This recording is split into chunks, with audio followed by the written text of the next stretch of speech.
Hello everyone. How are you today? I hope you're doing really well.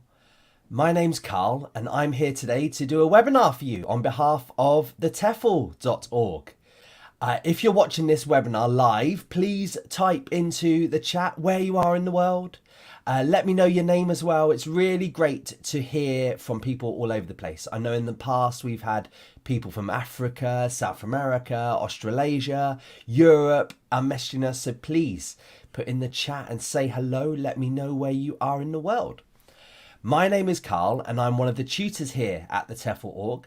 So I cover the practical courses here in Northern Ireland. So if you spend a weekend course with us in Northern Ireland, or I also do some parts of the Republic, but we have other tutors as well. If you spend a weekend with us learning how to be a teacher, you might spend the weekend with me. I have been lucky enough also to work as a teacher myself for 20 years in various parts of the world. I've worked in Vietnam, Japan, Sri Lanka, China, Kazakhstan, Azerbaijan, Iraq. I was there for a bit.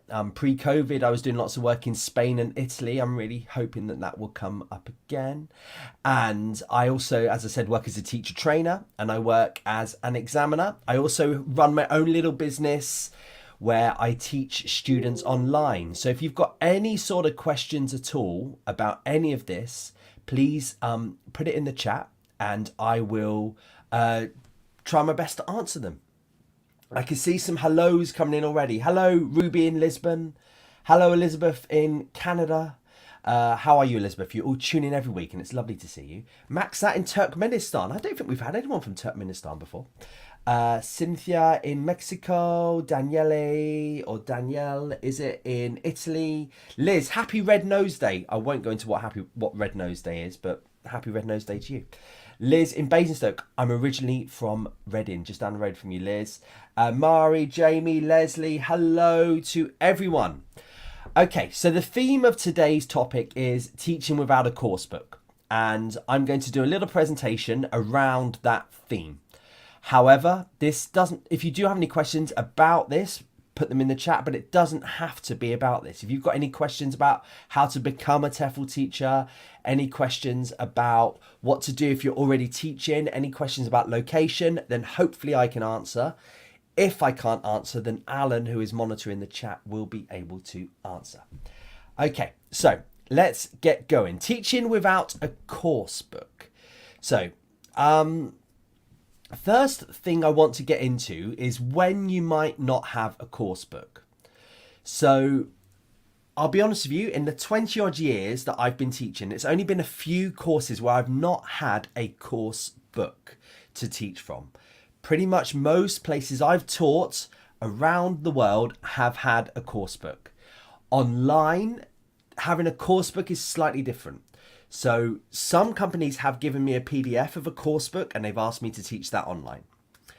However, most online jobs involve having materials and it's sort of standard lessons that have been written and not really a course book, but just lessons that are linked to each other and you teach those. So face to face, I've pretty much always had a course book. There's been a few exceptions, but online it's slightly different. Okay, most of the time I've been providing material. So the first time where I have found that I've not had a course book is when I've been working for myself as an independent teacher.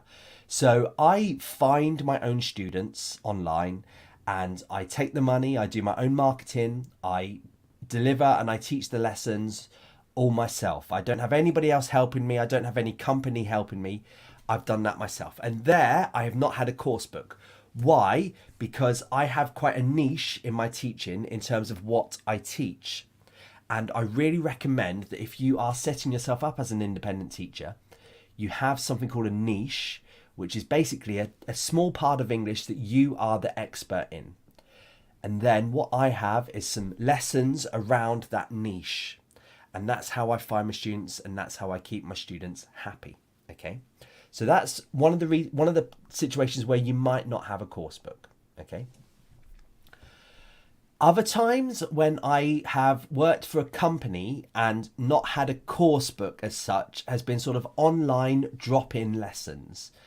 So what that tends to be is a school has paid me online to work for them, and you don't really know if you're going to have the same students every week at that time slot. So they might say, right, Carl, here's 25 quid to teach the next hour. I don't know how many students you're going to have. And that way you sort of have just a separate lesson that you teach, and it's not really fluid and linked to a syllabus or anything like that. But they've given me the materials and I just teach them one-on-one. Okay, hope that's clear. Some sort of specialized classes is another time. So for example, I've taught legal English. Where I taught legal English, there weren't any legal English textbooks, so I had to create my own materials around legal English. In Japan, I also taught, for example, a course on how to do presentations effectively, and that didn't have a textbook, didn't have a course book. It had some materials which were written by the centre manager, but wasn't actually a course book. It was more sort of standalone lessons that I taught. Okay. Kids classes as well, they tend to not really have course books, especially the younger classes. So I'm sort of talking below the age of 11. They tend to not have a textbook to go from. There's lots of standalone lessons that you would do, and in an ideal world, these standalone lessons are written by somebody else and given to you. But sometimes you have to write them yourselves, and I'm going to talk a bit about that in a minute, how to write your own lessons. And the last time where I've not had a course book, it tends to be one-on-ones, either one-on-one online or one-on-one working for a school. So the reason why you don't tend to have a course book is because the students that pay for one-on-one classes tend to have very specialized goal in mind. So they want to pass an exam, they want to improve their listening, they want to have help with writing essays, whatever it might be, and there's not a course book that matches their needs. So because of that, we have sort of standalone lessons where there's no course book. And sometimes I've written those lessons, sometimes somebody else has written those lessons for me. Okay. Good. Hello, I can see all the hellos coming in. It's great that everyone's joining me. I have a bit of a cold and I'm sorry about that. So if you see me having a drink, I do apologise. But it's really great to have you all here today. So some of the pros of not having a course book. So if you see a job and they say we don't have a course book, we don't have a textbook, can have some advantages. Does have some disadvantages as well. I'll go into that in a minute. But some of the good things about not having a course book is you can keep the students quite happy. Sometimes when you're doing a course, if you're just following page after page of a textbook or page after page of a course book, it can be a bit boring. And also you don't necessarily do for the students what they want. So they might want to have lots of speaking activities, for example, and the textbook has lots of reading or listening activities. It can be quite boring for the students and you're not giving them what they want.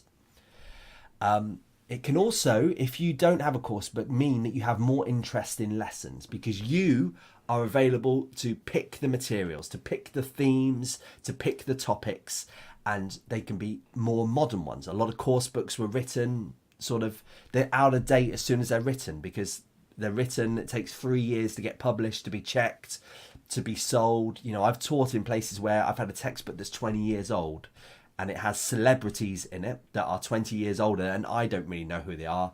How is a group of 22-year-olds or 23-year-olds going to know who they are? Okay. You have a lot more control for the teacher. So you can add a lot more activities around what you think they need. And you can add a lot more control around the topics, as I said, the themes, okay? So lots of control for the teacher if you don't have a course, but you are really driving this lesson in the way you think it needs to go. And you can really work on the students' weaknesses. So if you are in a country where they have really poor pronunciation of English, so a lot of the Asian countries can have this, East Asian, Southeast Asian. If you're in a country like that where they need lots and lots of pronunciation work, fantastic. You can do lots and lots of pronunciation work if you don't have a course book, if you're not fluidly following a course book, rigidly following a course book. So you can give them what they need to improve. Okay? So you can really work on the students' weaknesses. So what are the cons of not having a textbook? What are the bad sides of not having a textbook? So it can take a while to find ideas and to find materials. So if you are very new to teaching, or you haven't been teaching very long and you have to make your own lesson, one of the hardest things to do is to find a text or a listening, or even sort of to have an idea of what sort of activity you're going to do. If you're kind of new to it, it takes a long time to do it. Okay. So you've then found your materials. You've then thought, okay, we're going to do a speaking activity today. Can then take a while to plan. So you've got to think of what the warmer's going to be, what the lead-in's going to be, what the first, second activity, all that kind of thing is going to be. It can take a while to plan what you're going to do in the 2 hours you've got them, or the 1 hour you've got them. Obviously, if you've got a textbook, it's kind of already planned for you. The other con is that a lot of the materials haven't been checked. So if you found this beautiful text online that you think your students are going to really like, fantastic. You then write some questions about that text or about that listening. Has someone else checked the answers for you? Has somebody checked whether it's a good question?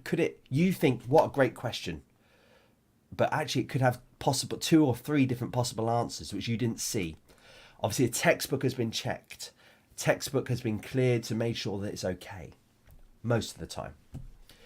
It's also very tough to judge the timing if you are going to write your own materials.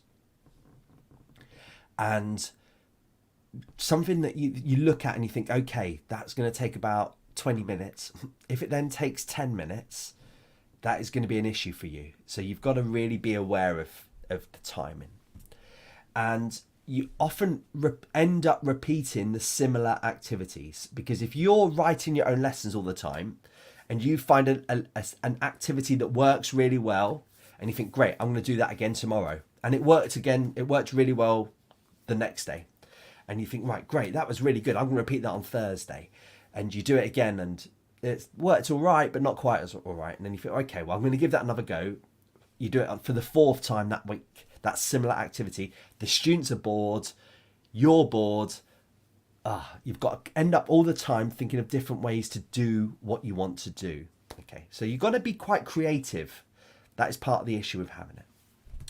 I can see some of the questions coming in. I'm definitely going to get to them. I promise you, as soon as I can. So if you don't have a course book, if you're working for a company that doesn't have a course book, and they say to you, okay, you've got to find your own materials, you've got to write the lessons. If you're new, I'd be very worried about that. I would be very worried about, I don't know if I can do that. If you're quite experienced, or you feel like you'd like to have a go at this, it can be really rewarding, really fantastic. But what I'm going to talk about is this here, this wants, needs and lacks. Okay, so what the first thing you need to do is find out if the school you're going to work for has a syllabus, because they might have a syllabus but not materials. What is a syllabus? A syllabus is saying, right, week 1 do past simple, week 2 do past continuous, week 3 present perfect. Fine, okay, you've got an idea of what to do each week. Fantastic. If they've got that, brilliant. They're not giving you the materials, they're not giving you a course book to match it, but they're telling you what to do each week. That can be a good guide. But a school will give you one. If a school doesn't have a syllabus, I'd be very worried about that school. I don't think it would be a very good school to go and work for. Okay. If they don't know, or if you are setting yourself up to be independent, either to be working online as an independent teacher or to be working in a country as an independent teacher, if you have to think of that, if you have to sort of create your own syllabus, you need what is called a needs analysis. And the needs analysis comes from these three things. You need to find out what the students need to achieve the goal. So if, let's say you have a group of 5 friends and they come to you and they say, Carl, we want to pass the Cambridge Advanced test. Great. You would look at the Cambridge Advanced test syllabus, which you can find online, and you can think, right, okay, my group of 5 students need to be able to write an essay. They need to be able to listen to a lecture. They need to be able to read news articles. They need to be able to speak a presentation. Whatever it might be, that is your needs. Okay? And fantastic. You plan your week lessons. So you 1 week, 1 lesson you'll do, what did I say? You'll start to build up on the presentation skills week by week by week. Okay, for example. The other thing to bear in mind is wants. And that's what the students want to study. Okay, so although they say they want to pass the Cambridge Advanced exam, they might actually say, oh, do you know what though? I'd like to learn a bit more about British culture. And you're like, okay, well, it's not actually useful for the Cambridge Advanced. And they go, oh yeah, but you know, that's what we want to do as well. Okay, fine. So once you put in a bit of the syllabus you're creating, a little bit about what they want. But then you also need to think what they lack and what they are not good at. So you've got to cover the needs, and then you've definitely got to cover the lacks. The wants, I think, are a little bit of an extra, especially if you're doing something like an exam class. But the lacks are, okay, their pronunciation is bad. They need to improve their pronunciation in order to get this Cambridge Advanced level. Or their past tenses are bad. Okay, so we need to work on their past tenses in order to fulfill the needs. And if they want to pass the Cambridge Advanced, fantastic. You're doing this bit in the middle and you're doing a little bit of everything to get them to the goal they need to get at. Okay? Hope that's clear. Please put in the chat if it's not. I'm ready to answer your questions. I can see Mariam, I'm going to answer your questions in a minute, I promise. Okay, so what to cover in a lesson. So you've got this needs analysis, and you found out what they want, you found out what they need, and you found out what they lack. Okay? And you could do that through a questionnaire, I should have said that, or you could do that through an interview, that kind of thing, all right? Try to cover a little bit of the needs, a little bit of the wants, and a little bit of the lacks in each lesson. That will keep them happy, and that will keep you moving on. So if they are lacking good syllable pronunciation, do a bit of syllable pronunciation in the lesson. If they are not doing the if they need to write essays, do a bit of essay planning, essay question answering, paragraphing, whatever it might be in the lesson. If they want to do a little bit of English culture, British culture, then give them a little bit of British culture in there as well. You could write essays around British culture, for example. Give them a bit of everything in that lesson. If you have an adult, so here's like a typical lesson or a typical way you might create materials if you don't have a course book. So if I had kids above the age of 11 and adults, I'm going to branch them all together here, okay, a little bit. Find a text or find a listening clip online. That's the first thing you need to do, and that could be around what they want, or it can be around what they need, okay? I also know teachers that can write their own listening clip or write their own reading text. If you type into Google EFL reading text, you'll find loads. Different levels, there's hundreds. If you type in listening text, you'll find loads. Also TED Talks, that kind of thing. YouTube is fantastic for that kind of thing. Then you've got the clip. First thing to do, you've got the text. You make a warmer around that.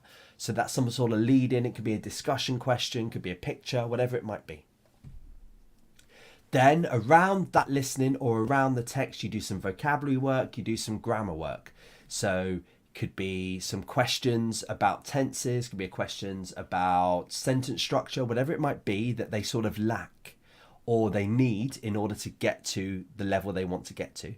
Or vocabulary. They find some new words that they learn. You do some activities where they match the words, they do some spelling activities, whatever it might be, around things that are in the text. And then you do some sort of productive activity where they then carry on the text.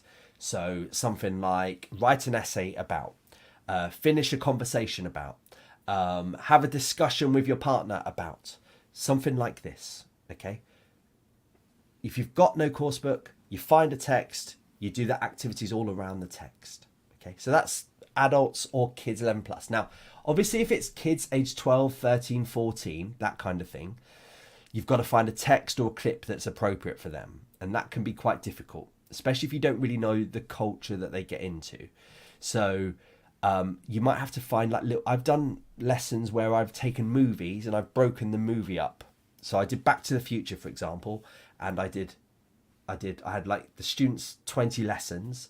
I divided the movie up into 20 little slots, and we watched it for a bit, and then we did some activities around that little slot. The next lesson we did the next one, and so on and so on and so on. Okay.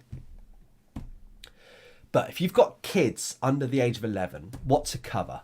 So it's hard to do a needs analysis with kids. So quite often you think about themes that they would learn. So quite often this is vocabulary, and it's simple things like colours, but all the way up to sort of food and places, countries, numbers, whatever it might be. So very often you think about themes, not really so much grammar, although grammar does come into it a bit, but I tend to focus more on vocabulary with kids 10 years and under. So you think, right, we're going to do animals this week. Okay, fantastic. You do lots of activities around that theme. And some of the examples could be like you sing a song, or you find a song about animals. They watch it, they read it, they could recreate the text with a little bit of reading. They could have some pictures which they put in the right order around the song, whatever it might be. Okay. You could then do something like you colour in a picture. So you could either find online Happy Days, or if you can draw yourself, you draw, you don't colour in, but you draw with a pen or a pencil a picture of animals, and then they colour them in. Something like that. They then write the names of the animals above it. Something like that. Now, these don't have to be in this order. You might do lots of different orders for this kind of thing. Then you do something like a word search where you find the words in there, something like that. And then you do some sort of matching task where they run to the board, or they match the pictures to the words. They match the words to the definitions, whatever it might be. And then you do other sort of games around animals where they have to mime, where they have to, I don't know, draw Pictionary, whatever it might be. Okay, you'll find loads of stuff. But if you haven't got a course book for the kids and you don't have a syllabus, then what you need to do is think of a theme that the kids would like. Okay? I can still see the hellos coming in. It's great to have you with us today. So, I've repeated that one, haven't I? Sorry. Right. So that's adults and kids. But there is a branch of teaching where they really don't like the teachers to have any sort of materials when they go into the classroom. So if you see some jobs advertised and it has this, Dogme teaching, if you see this advertised, basically what they are expecting you to do is to go into a class, either online or in a physical classroom, with little to no materials. Quite an interest. I've only ever done it once. I hated it. So minimal resources, branch of teaching with minimal resources. You've got to be really confident to be able to do this. So how that kind of works is all you do is you walk into the classroom with a news article, and that might be a news article that you printed 20 times, however many students you got. Or it could be just a headline that you've written on a whiteboard. Something like that, okay? So I just need a drink here. then what you kind of do is you get the students to make the activities around it. You put a bit of pressure on the students to sort of think, what can we do with this? And you sort of go with the students with some of the ideas that they have. So, I don't know, you've got the article, you could sort of say, right, okay, guys, let's find some interesting vocabulary. And they go through it and they underline vocabulary they find is interesting. They go through it and they circle words that they like, and then they write the definitions. They go in their dictionary, whatever it might be. You're not telling them which ones are useful. You get them to decide which ones are useful. Okay? And another sort of activity that you might sort of push them towards, or things that they might come up with themselves. You say, okay, we've got this text. Can anybody think of after you've read it, can anybody think of a speaking activity we could do? And they, I don't know, we could speak a summary about it. Yes, fantastic, whatever it might be. Other ideas that they might come up with is, okay, we could carry on the story, something like that, okay? You got the headline. Okay, we've got a headline, guys. Can anyone think of a writing activity we can do? Oh, we could write the story. Yes, fantastic, fantastic. Let's go with that. Boom, boom, boom, boom, boom. Make a play, all this kind of thing. Now, the teacher needs to be confident. You have to say you have to be aware that the students, that you can get away with just walking in with one piece of paper. How confident are you with that? You've got one sentence. How confident are you with that? You've got to have some sort of fallback activities in your mind that if they're not coming up with anything, what can you do? I also think the students need to be quite a high-ish level, sort of pre-intermediate and up. I think it's really difficult to do that with beginners and elementaries. Okay. Right, last thing that I want to talk about is teaching English, English with no resources. So, obviously, I sort of said that you can make your own lessons. So you could find an article online, you could find your own listening clip. Maybe you're working somewhere where you don't even have the internet, or you're working somewhere where there's no photocopier. You're working somewhere with, hardly any pens and papers. This is very, very rare. I have never, ever, ever worked anywhere where there's no photocopier. I have never worked anywhere where there's not a computer. But I know that some people have. I've worked places where the internet's gone down, and I've worked places where the photocopies aren't working. Then you need some sort of fallback activities. But it's very, very rare to have nothing. Okay. And it's often in quite poor countries. So you're sort of teaching in the countryside of Africa, for example. You're teaching in, the countryside of somewhere like Laos, or somewhere like the Malaysia, a little island in the middle of nowhere, Malaysia. I know teachers that have done it. Fair play to them, but it's not something that I've done myself. So you usually have at least a whiteboard or a blackboard and pen stroke chalk. Okay. I can't imagine you'd ever teach anywhere where there's not something like that for you to be able to show something or draw something or write something. So if you do find yourself in that, or you find yourself somewhere where there's a power cut and you don't have any textbooks or something like that, you need to have lots of sort of physical activities. So you could do things like Pictionary. Google into internet how to play Pictionary. There's a great little activity to play there. You just need one pen and a board for that, or crayon. You could play something like Hangman, or you could do something called House, because obviously in some parts of the world, Hangman is quite a cultural taboo. So just be aware where you are. If you're playing Hangman, be careful. House, you just draw a house every time they get it wrong, a part of a house. So be cultural sensitive. That you just need a blackboard and a crayon or chalk or something like that. You can play something like, in English we call it Chinese whispers, but again, I wouldn't call it Chinese whispers if I was teaching in China. you can play, I call it whispers. So what's that? You get the students in 2 lines, you divide them in 2, you go at one end and you whisper something to them. TEFL Org is fantastic. And then they have to whisper it to each other down a line, and you're down the end, they have to say it to you. Fantastic, whatever it might be. The other game to sort of play is Taboo. Look online how to play Taboo. This is a fantastic little vocabulary game, which you don't need loads of pieces of paper for. You could just write that on a board. Amazing. And you can do something called a sentence auction if you just have a blackboard and a whiteboard and a pen. Fantastic, you can go from that. Okay.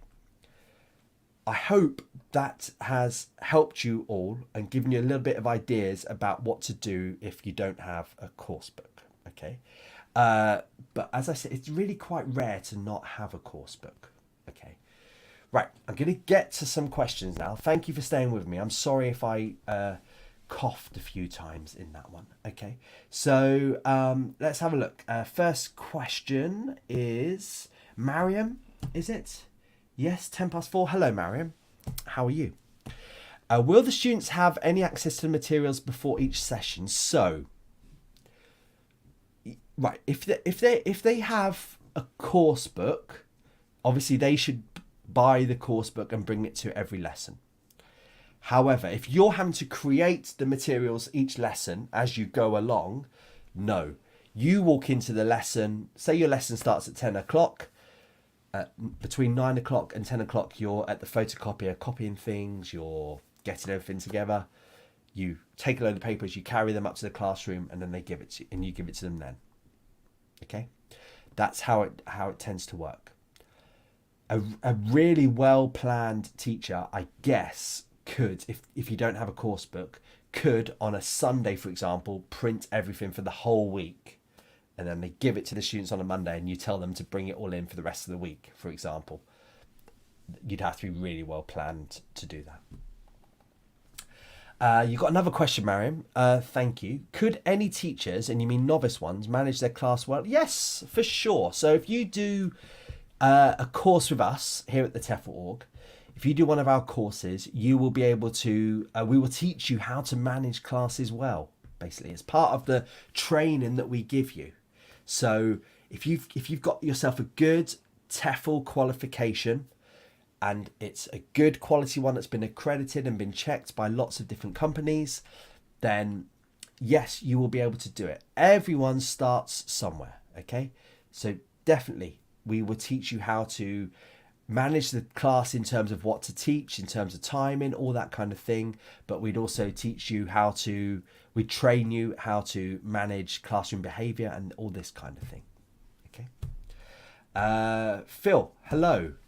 There's plenty of free download material you can use as well. Yes, that's true, Phil. Online is your friend. Google is your friend. There's loads of materials online. Okay. Hello, Liz. How are you? Using a theme with kids. How many lessons doing the same thing? Very good question. So if you've got a syllabus and the school is giving you a syllabus, you should be able to tell that. So you should be able to see that if, for example, you've got 10 lessons with them, with this group of students, and you can see there's 5 themes that the school wants you to cover in the syllabus, 2 each. However, if you're making your own materials, really it sort of depends on the level. For example, my daughter is learning Spanish and they don't have a textbook. I know they've spent 3 or 4 lessons on animals. They've sung the same songs over and over again. They've done the same sort of colouring in. They've done the same sort of pronunciation over and over again, but she's getting the Spanish pretty good. So you would do that as many times as you feel you need to in order for them to get it. However, obviously you've got to judge that you don't do it quite boring. And if you don't make it boring, and if they're a little bit older, they'll get bored quite quick, maybe. So how long is a piece of string? But I really sort of think 3 or 4 around the same theme might be a bit too much. But again, depends how many hours the class is. I've taught 5-hour kids classes before. I've also taught 30-minute kids classes before. Good luck with that, Liz. Lawao, I'm sorry if I didn't pronounce this right. Which are the most popular course book or syllabuses? What are your favourites and why? Okay. I don't have a favourite course book. And if anybody asks you in a TEFL interview, what's your favourite course book? The correct answer is to say, I don't have a favourite course book. Why? Why is that the right answer? It's the right answer because there's no perfect course book. And also, if you say, do you know what? Thanks for asking me that question. New English File is my favourite textbook. I love New English File. It's a fantastic textbook. And the person interviewed goes, oh, that's great because we use Headway. And you're like, okay. Sort of where do you go from that? So really what you've got to think is the best course book is the course book that gets the students to their goal. And what you would say is, okay, I can work with a range of course books, Cutting Edge, Headway, New English File. But what I find is I need to substitute the lessons and the activities to meet the needs and the lacks of my students. That's the best thing. My favourite syllabus, I don't have a favourite syllabus because you don't really have any control over syllabus. You don't tend to have control over course books. The school would pick the course books. The school would write the syllabuses, okay? Sorry. Samuel, hello. Do you think that Zoom classroom is more effective than teaching in person? Oh, Samuel, you've got me there. I think you can be just as effective on Zoom as you can in a classroom. I truly, truly believe that. Unless you have quite big classes, then I think it becomes quite difficult to manage on Zoom. So I'm not so sure whether they are as effective for big classes, but they're definitely as effective for smaller groups, I believe. Anything that I want to do in a classroom, I can do on Zoom. There's never been a time where I thought, I don't know how to do that online. This is what I would do in a classroom. I don't know how to do that online. I've always managed to work out a way of doing it. Okay. So I think that it can be as effective. I really do. Okay. And the only problem can be with kids. I do think it can be a bit much to have kids sort of sat down in a chair for a long period watching you.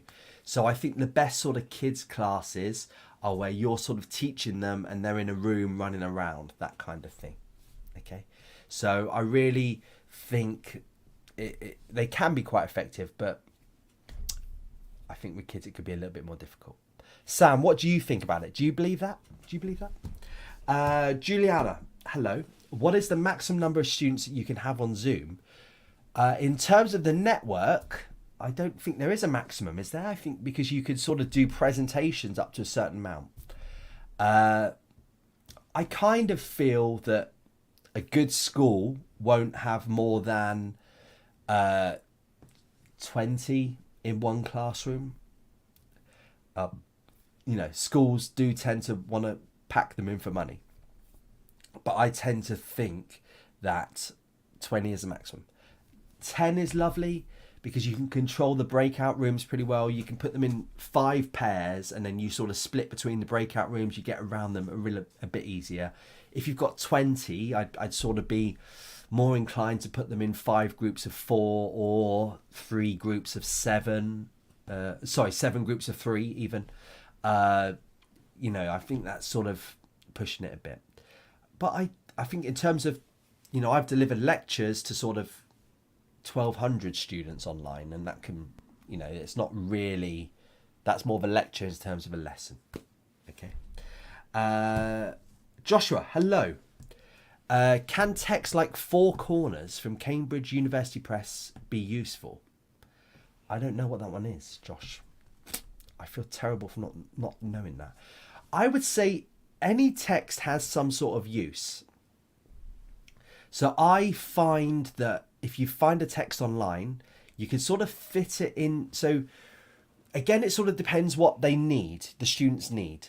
So if they need to pass a Cambridge test, find out what sort of topics are on the Cambridge test.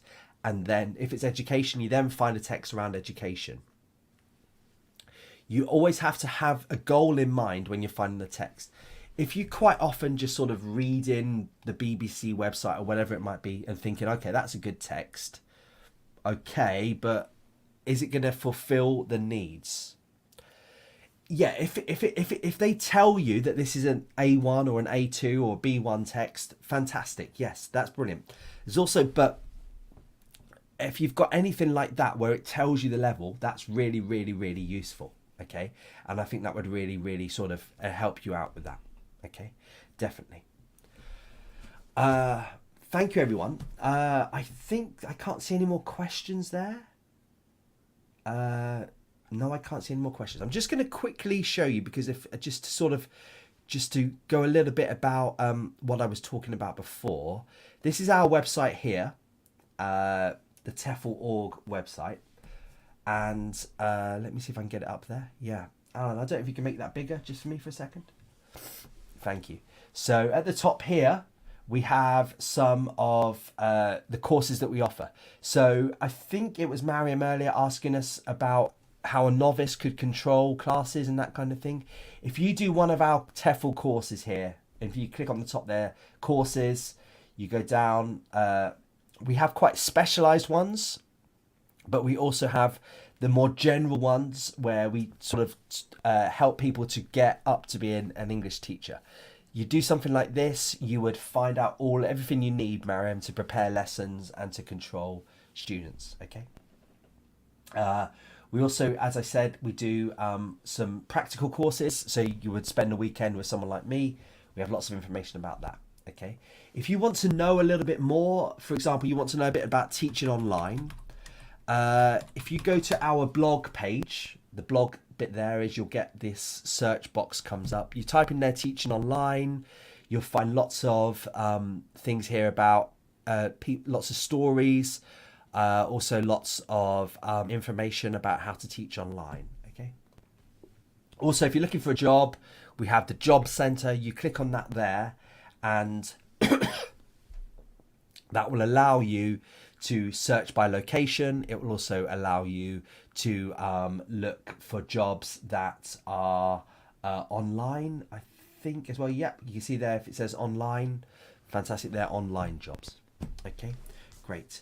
There's a couple more questions which I'm just going to take before we... Oh, sorry, if you need more information, there's a chat with us function at the bottom there. Just a couple more questions. Good. Sam, yes, using the... See, you're talking about using the Zoom whiteboard. How is that different from a normal whiteboard? I don't think it is. In fact, I think it tends to be a bit better. So I think it works just as well. Anything you can do in a classroom, you can do online. I totally believe that. We've done lots of videos before about teaching online. Go back and watch those from the last sort of 15, 18 months. You'll be able to see those. Mariam, interesting on this. How can we make a close rapport in online classes since some of the students are reluctant to share webcam or be as active? But isn't that a normal class, Mariam? Aren't some students quiet and reluctant in the classroom? I believe they are. So pair work, if they are reluctant to speak online, if they're reluctant to put their webcam on, if you put them in breakout rooms, so very often it can be like girls don't want to show their webcam to boys, or this kind of thing. That's a bit silly, but that's that can be part of the way. If you pair a couple of girls together, they're quite happy to put the webcam on, and you sort of go into the breakout room and you start talking to them. I think that's fine. If they are not being as active, then you have to pick on them a little bit, I'm afraid, Mariam. You've got their names written there in the boxes. Dr. Phil is not talking much, okay? You mute everyone and you say, Dr. Phil, can you turn on your microphone and tell us what you think about this? Dr. Phil is there talking. You pick on them. I don't think it's any different, Mariam. If you've got a reluctant student in the physical room, you can make them talk. You can also do it on a Zoom call. Okay. Thank you, everybody. I think that's coming to the end. Yes, I picked on you, Phil, because I knew you would be chatting away, and that's what I'd be. Thank you, everyone, for sticking with me for the last 45 minutes. I'm going to go and have a big, massive cough over there. I hope you've had a good afternoon. Wherever you are in the world, have a good weekend. Please like this video. Please also put in the comments what you liked about this video, or put into the comments what you didn't like about this video. We do read them all, myself and Alan, and we like to know more. If you've got any other topics you want us to cover, then definitely keep them in there as well, and put them in there as well, and we will cover them. We've got lots of these videos that we've been doing for months and months and months now. You'll find them on YouTube, you'll find them on Facebook. Go on our page and you'll be able to see them. Thank you, everybody. Have a good weekend. Thank you for all the thank yous, and I hope I do feel better soon.